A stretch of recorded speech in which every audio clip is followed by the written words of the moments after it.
This is 40K Today. 40K news so big that G-Dub has to come up with a new keyword. Titanic just doesn't cut it. Hello and welcome to 40K Today. This is your 15-minute daily news and interview show that covers the entire hobby of Warhammer 40,000.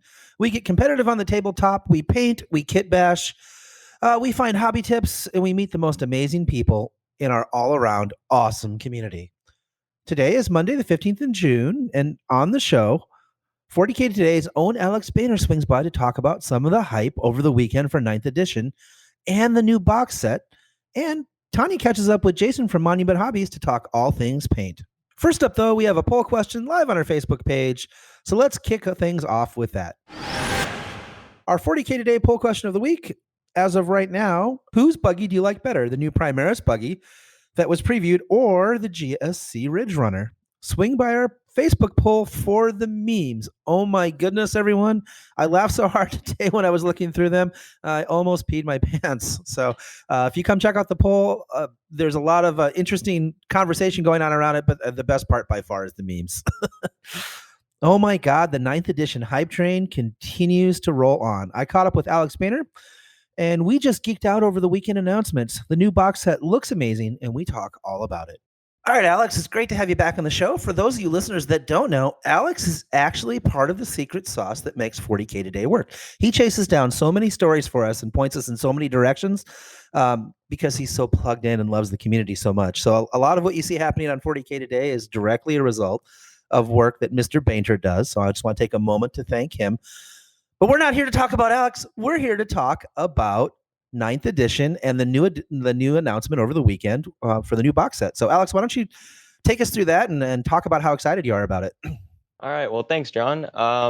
So the new box set has been released. This has been hyped up a lot because when they first announced 9th edition, there were some leaked images and like speculation of what was going to be in the box.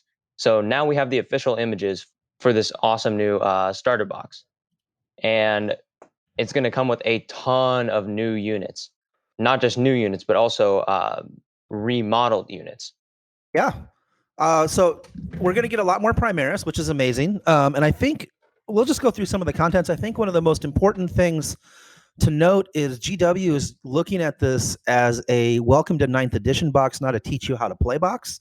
And what I mean by that is there's no rulers or dice or anything like that. It's literally just models and the 9th edition rulebook, which is going to be, I think, 370 pages. It's going to have all the new competitive play missions against about the 3 different point levels. And it's also going to have all the rules for Crusade. That's not going to be a separate book, which is amazing. I really, really, really appreciate that. So do you want to talk a little bit about the really cool models that they've now previewed that are coming with the box, and maybe also go into, they previewed some other models that are going to be released with the box set, right? Yeah. So I'll start off with the Primaris. So they've already announced the Assault Intercessors, which are just like combat or melee focused Primaris guys that are not the Reavers, but are in the normal power armor that Intercessors have. Not the Phobos armor, right? Just not the Phobos armor, just the normal. Standard Primaris Marines, which is cool. Then we also have the bikes, which is really, really awesome. Yep. And then the Shield Guard veterans, which is my favorite of the new models. And I think what's really cool is now Primaris have been crusading for like 200 years or something, right? So you're starting to see sort of when they first rolled out, they're very generic. They're kind of just like power armored dudes. Yeah. And now you're starting to see the filigree and the robes and the adornment, the Gothic is coming into the line as they become more experienced. So these I think they call them something veterans, right? Yeah, the Blade Guard veterans. Blade Guard veterans, right? With their master crafted power swords and storm shields on Primaris, which we've all been asking for forever, right? Yeah. So it's kind of fun to see sort of the evolution of the Primaris line, right? Yeah. So then we also have the Blade Guard Ancient, which is one of my favorites in that box. And we also have the Eradicators, which is new aggressors. So these aggressors, they don't have like the gauntlets like the old aggressors do, but they're carrying these huge melta guns. Yeah, and so that's going to be great. And then so not only are we getting new Primaris, which is like the bikes and the veterans and some other things. There's like a dune buggy that's coming out. Yeah, so the new stuff that they released alongside the box, or that they're going to release alongside the box, is the Invader ATV, is what they're calling it. And it's two Primaris Marines on a little buggy, and one of them is like on top of the buggy and is firing. It looks like a like the Gatling cannon or something. I don't know what the technical term is for it. I think it's the thing that's not on the repulsors, the small Gatling gun. The assault cannon or something like that. Nope. I don't know. No, it's the something Gatling cannon. Onslaught Gatling cannon. That's what it's called. Yes, that's it. Yeah, I was like, yeah. there's a heavy onslaught Gatling cannon and a regular one. I think it's a regular onslaught Gatling cannon. Yeah. All right, well, let's shift focus. Let's talk about the Necrons. They've got obviously a lot of cool stuff in the box set, right? Yeah, so the Necrons, they got a new sculpt for an Overlord, which is awesome because I personally prefer this new one over the old sculpt for the Overlord. Right, and then they're what else is in the box for the Necrons? They have a new, I believe there's going to be an HQ unit called the Royal Warden. Super, super cool. It's almost like an executioner or something. Like he makes sure that the plans happen, super cool. There's a lot of cool stuff in there for sure. Okay, well, the new box set looks pretty amazing. People are really excited about it. What else came out in news over the weekend? Yeah, so there's a new book coming out as well for Fabius Bile. Yep. And this book is going to be featuring him kind of like his past haunting him almost from when he was an apothecary, and him like discovering, trying to make more new creations as he typically does. Yeah, so that's pretty absolutely. cool. And I believe that is out for pre-order right now. And it is also going to have an audiobook form. So that's really cool. Yeah. And so it was a pretty exciting weekend. We're all excited for 9th edition. Them announcing the box means that it's going to be here fairly soon. And the rule book is in this box set. I think I foresee in the future a lot of Necron players and Primaris players splitting some box sets. So it's going to be pretty awesome. All right, Alex, thanks for checking in. Yeah, thank you. That was 40K Today's own Alex Bainter bringing out the excitement as we kind of went through what was announced this weekend about the new box set, along with a few other things. Next up, we talk about paint. Today's episode of 40K Today is brought to you by Frontline Gaming. Frontline Gaming is a one-stop shop for all your Warhammer hobby needs, discounted products, American-made gaming mats and terrain, and a full line of miniatures painting service and daily hobby content. And this can all be found at frontlinegaming.org. Welcome back. Now, it doesn't matter what's in your paint. Can the paint you're using help you to achieve better results? Tanya Gates sat down with Jason Craze from Monument Hobbies to talk about their paints and what makes them special. Thanks so much for being on the program, Jason. Well, thanks for having me. Yeah, no worries. So I'm really excited about your paints. I use them quite a bit. I bought them when they first came out, like the first sort of generation of the paints and everything.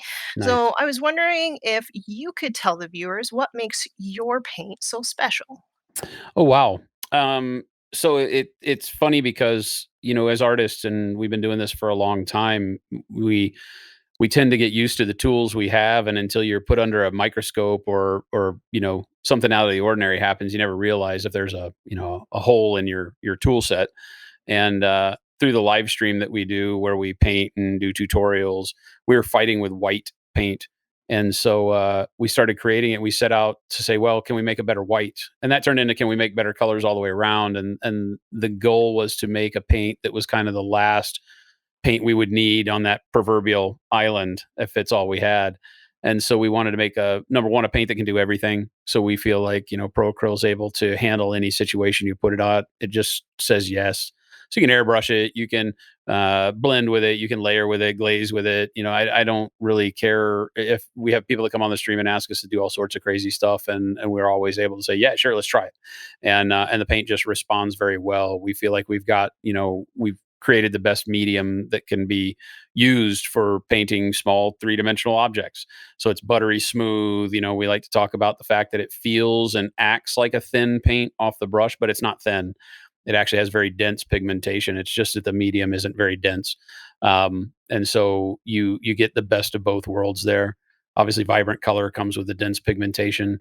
There's more of it, now that you bought the first gen, with the second gen of paints, we've got 22 mil bottles. So we've got a much larger amount of paint. Since we only right now carry it through our web store, we want to make sure people get the most bang for the buck. So you're not having to pay for web shipping all the time. And as we grow the colors, we feel like that's really the only thing that people have said as we've been growing it, is we kind of almost too good. And the big complaint is that we don't have enough colors. So we're working on that part right now. Yeah, it's funny. A lot of people will complain to me about the whites that they're using, and I said there's only one white paint that I use, and it is bold titanium white. It is just Yeah. perfect. It comes thinned almost perfectly for whatever you want to do, and the entire line is like that. But I have noticed that you've got a few new products since when I've bought it, so I thought maybe we could talk about what exactly is the metallic medium. So metallic medium it's the brightest silver you're going to find. We wanted something that kind of would allow us to do double duty. So it's like a super bright platinum. But it's also like it is a base to turn any of the other colors that you'd like to use into metallics. So it has such a higher density of metal flake, that you can put a lot more of a non-metallic color into it before you start to cover up the sheen of the metallics. And then amongst that, it also uses our medium and a combination that allows it to still flow very well. It doesn't get gummy like a lot of metallics will, especially after you add other paints to them. So it's really, it's kind of a good creative tool. I think that since we released our transparent paints as well, that it really shines when you take one of the transparent colors or multiples and mix them together, and then mix them in with the metallic medium. We always do it on stream, just kind of fun, paint our fingernails, because it shows the sheen and shows you how well it covers all in one. But it basically turns your entire paint collection, no matter what brand or color that you've got, into the possibility of a neat new metallic paint for your projects. I also really love that you have your Twitch channel that people can actually just interact with you and ask, how do these new products that are pretty revolutionary, how do they work? How long have you been doing Twitch? Oh God. It started way before the painting with video gaming, obviously, like 2012, when it was a different product. And then as they migrated into Twitch, it was 2016, late 2015 ish, that we started doing the painting. So about coming up on 5 years that we've been doing the painting on Twitch. And it's been a blast. It was a big thing for me, because the video gaming was getting a little old on there. We've been doing it for a long time and had a lot of fun, but I needed something to jazz it up. So I was like, well, let me do something else that I love. And who knows if people want to watch paint dry on the television, but it turns out they do. They like it. So we continue to do it. Yeah, I absolutely love your Twitch channel, and I love your paint products, and I just really can't wait to see what else you guys come out with in the future. And I really want to just thank you so much for coming on the program today. Oh, no problem. Thanks for having me. And we got a lot of really fun stuff coming. It's an exciting journey. We're happy to share it with everybody, and excited that everybody has been liking it. So thank you for enjoying the products and feedback and all that good stuff. Awesome. Thanks so much. That's Tanya and Jason. Make sure you check out Monument Hobbies in the link below. Okay, folks, let's get pumped up. It's that special time of the show. It's time for Model of the Day. It's the model of the day, the model of the day, the model of the day. George has painted a lovely yellow Cold Star Commander and has so many details to talk about. The ochre color is done perfectly and makes this suit like it has seen many battles. The highlights are bright and clean and make the model the focus of the attention. And if you look at the base, you see even more details. The desert theme is accentuated by a skeleton and a cactus, all painted with as much care and attention to detail. Make sure you guys tag your photos with hashtag 40K today to get us to look at your models to maybe get them featured on the show. And that's it for today.